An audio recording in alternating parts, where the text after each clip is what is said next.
ఎందుకు భయపడాల్సిన అవసరం ఉంది? ఇప్పుడు ఎప్పుడైనా ఒకళ్ళు కాకపోయినా ఒకళ్ళు ఒక స్టెప్ ఫార్వర్డ్ తీసుకోపోతే ఆ ప్రాబ్లమ్స్ అంతే ఉండిపోతాయి. ఎవరొకళ్ళు ధైర్యం చేయాలి. ఇప్పుడు నా తర్వాత ఫర్దర్ వాళ్ళు దీనివల్ల లబ్ధి పడతారేమో, ఇబ్బంది పడకుండా. ఇబ్బంది పడకుండా లబ్ధి పడతారేమో. ఇప్పుడు నేను ఫైట్ చేయకుండా ఎవరు ఫైట్ చేయకుండా ఉంటే ఆ ప్రాబ్లం ఇంకా పోతూనే ఉంటుంది. ఎవరికి వాళ్ళు ఇప్పుడు నేను మాట్లాడితే నాకు రేపు ఛాన్సెస్ ఉండవా, ఫుడ్ ఉండదా అని ఆలోచిస్తే నెక్స్ట్ వచ్చే వాళ్ళు కూడా అంతే ఉంటారు. ఒకళ్ళు స్టార్ట్ చేస్తేనే కదా మిగతా వెనక సపోర్ట్ చేసేది. అది స్టార్ట్ చేసి వాళ్ళు సపోర్ట్ చేయాలనుకోండి, అక్కడితో నాదేం పోలేదు. నేను వేరే విధంగా ఎట్లనో అట్లా నాదే ఏమంటారు, నాది ఎడ్యుకేషన్ పరంగా బాగానే ఉంది. నాది ఎంబీఏ అయిపోయింది, నాది ఎల్ఎల్ఎం అయిపోయింది. ఆస్ట్రాలజీ అది సగంలో ఆగిపోయింది అనుకోండి. లేదు అది సగంలో ఆగిపోయింది. నేను వెళ్ళిపోతుంది, ఏదో ఒకటి చేసుకుంటా ఇది కాకపోయినా. కాకపోతే ఫర్దర్గా పాపం దీన్ని నమ్ముకున్న వాళ్ళు చాలా మంది ఉంటారు కదా, వాళ్ళ గురించి ఆలోచిస్తుంటే అంటే ఇప్పుడు నా పొజిషన్ కూడా ఈక్వల్ టు దెమ్ అనమాట.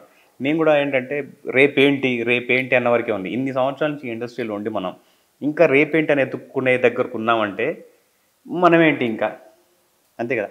చాలా మంది సీరియల్ ఆర్టిస్టులని ఫాలో అవుతుంటున్నారు.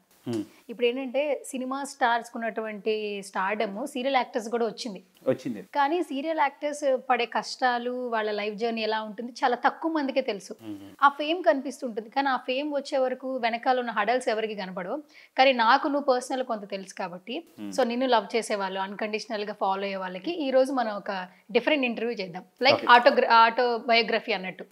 రైట్, ఖమ్మం నుంచి వచ్చావు హైదరాబాద్ కి. అసలు ఎప్పుడు వచ్చావు నువ్వు ఖమ్మం నుంచి ఇక్కడికి? ఎన్ని ఇయర్స్ అవుతుంది హైదరాబాద్ వచ్చి? నేను ఖమ్మం నుంచి ఇది నా 15th ఇయర్ ఇండస్ట్రీలో. దీనికన్నా ఒక 2 years ముందు వచ్చి ఉంటా. I mean 17 years back. అంటే 17 సంవత్సరాలు అవుతుంది ఈజీగా. ఇండస్ట్రీకి సంబంధించిన ఎవరు రిలేషన్స్ లేరుగా? ఎవ్వరు లేరు. ఓన్లీ వన్ మ్యాన్ గా వచ్చావు. అంటే సపోర్ట్ చేసిన వాళ్ళు ఉన్నారు. అంటే నాకు తెలిసిన వాళ్ళు ఎవరు లేరు, కానీ నన్ను ఈ స్టేజ్కి తీసుకొచ్చిన వాళ్ళు చాలా మంది ఉన్నారు, మంచోళ్ళు ఉన్నారు. ఏదో అంటారు కదా, తెలిసిన వాళ్ళు కన్నా తెలియని వాళ్ళు చేస్తూ ఉంటారు ఏదైనా హెల్ప్. ఓకే, అమ్మ నాన్న ఏం చేస్తుంటారు? డాడీది క్యాటరింగ్ ఖమ్మంలో, మమ్మీ హౌస్ వైఫ్. ఎంతమంది మీరు? అక్క, నేను, తమ్ముడు. అక్క, నువ్వు, తమ్ముడు. ఓకే, సో ఇండస్ట్రీకి వస్తున్నప్పుడు నాన్నగారు ఏం అనలేదా? అసలు నేను ఇండస్ట్రీకి రావడానికి కారణం నాన్నగారు. అవునా? ఓకే, ఎంకరేజ్ చేస్తారు బాగా. ఎంకరేజ్ అంటే నాన్నగారు చిన్నప్పటి నుంచి ఆయన ఏదైతే చేద్దాం అనుకున్నారో అది మా ముగ్గురు మీద మాకు తెలియకుండా ఏమంటారు మాకు అలవాటు చేశారు. అంటే నాన్నగారు చిన్నప్పుడు బాగా చదువుకుందన్న టైంలో వాళ్ళ ఇంట్లో ప్రాబ్లమ్స్ వల్ల ఎక్కువ చదువుకోలేపారు. అదంతా మా అక్కకి అలవాటు చేశారు. మా అక్క నాకు తెలిసి ఒక 5-6 PGs పైన చేసి ఉంటుంది. ఇప్పుడు ఆంథ్రోపాలజీ చేస్తుంది ఆంధ్ర యూనివర్సిటీలో. పెళ్ళైపోయి ఒక బాబు, ఇంకా చదువుతూనే ఉన్నాము. ఇక మా తమ్ముడేమో అదే ఒక స్టేజ్లో బయటకు వెళ్దాం, అబ్రాడ్ వెళ్దాం అని నాన్నగారు బాగా ట్రై చేసినప్పుడు అక్కడ కూడా ఫెయిల్యూర్ అనమాట.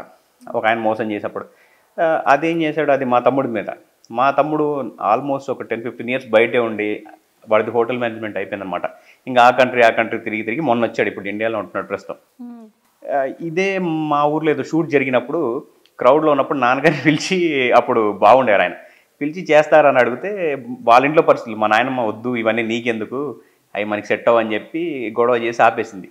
అది నా మీద. అంటే ఎవరికి తెలియకుండా నేను కూర్చున్నప్పుడు వచ్చి టీవీలో ఇగో సెలబ్రిటీస్ అంటే ఇలా ఉంటారు, వీళ్ళ లైఫ్ ఇలా బాగుంటుంది, నువ్వు నాతో ఏం చెప్పేవారు, నువ్వు ఎంత కష్టపడ్డా బయట నువ్వు ఫస్ట్ ర్యాంక్ వచ్చినా సరే, నువ్వు ఇక్కడ కలెక్టర్ ఏదైనా కూడా ఇక్కడ వరకు నువ్వు తెలుస్తుంది, అదే నువ్వు సెలబ్రిటీ అయితే నువ్వు ఎవరు అందరికీ తెలిసిపోద్ది అని చెప్పి నన్ను చిన్నగా నా మైండ్లో ఎక్కించారు. మా అక్కకేమో బాగా ఆ బుక్స్ ఈ బుక్స్ తీసుకొచ్చి చదువు, ఇలా బాగుంటుంది, నీకు కొత్త విషయాలు తెలుస్తుంటే చదువుతాని చెప్పి ఆయన. మా తమ్ముడేమో బయటకు వెళ్తే చాలా బాగుంటుంది లైఫ్, ఇదేంట్రా బాబు నువ్వు మంచిగా ఎంజాయ్ చేయొచ్చు అని చెప్పి ఆయన అలాగా ముగ్గురు అలా ఎవరికి తెలియకుండా అట్లా పెట్టేశారు. నాన్నగారి పేరేంటి? విజయ్ కుమార్ గారు. మొత్తానికి విజయం సాధించారు. ఆయన ఈ విషయంలో మాత్రం ఆయన చాలా హ్యాపీ. ఎందుకంటే ముగ్గురం సెటిల్డ్ అంటే బాగా ఏదో దీంట్లో పీకేసామని కాదులే, కానీ ఆయన హ్యాపీ మా వల్ల. అంటే విజయ్ కుమార్ గారి పిల్లలు అని చెప్పుకునే వాళ్ళు వీళ్ళ డాడీ విజయ్ అని చెప్పుకునే వరకు వచ్చింది ఇప్పుడు ప్రస్తుతం. అది కూడా ఆయన కూడా అదే కావాలి. Okay, super.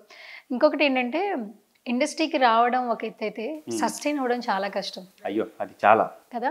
ఇంకొకటి ఏంటంటే మనకి కొన్ని ప్లాట్ఫామ్స్లో మనల్ని ప్రూవ్ చేసుకోవడానికి మన స్ట్రెంగ్త్ లెవెల్స్ మనం ఇంకెక్కువగా బిల్డ్ చేసుకోవాలి.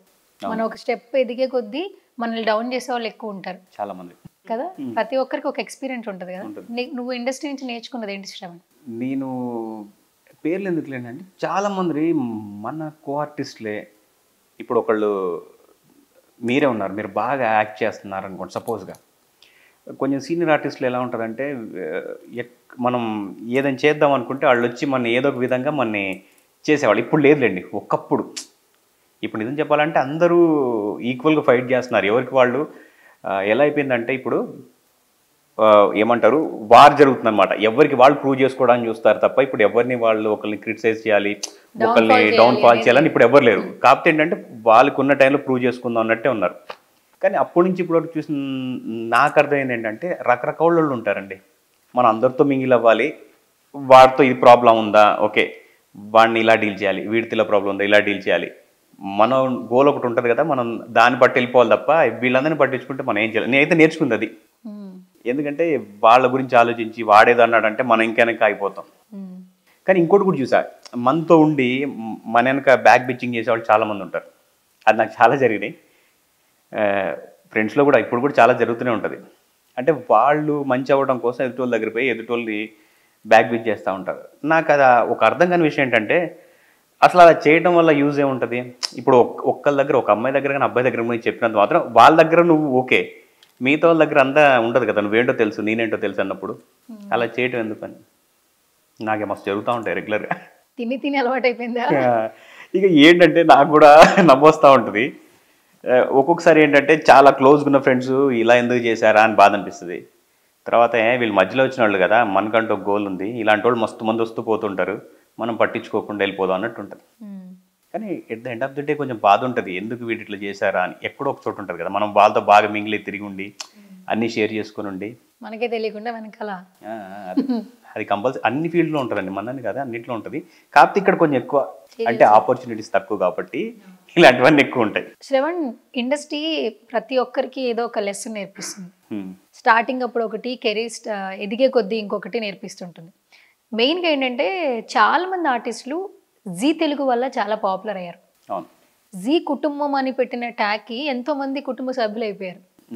నిజం చెప్పంటే అది నా మదర్ ఛానల్.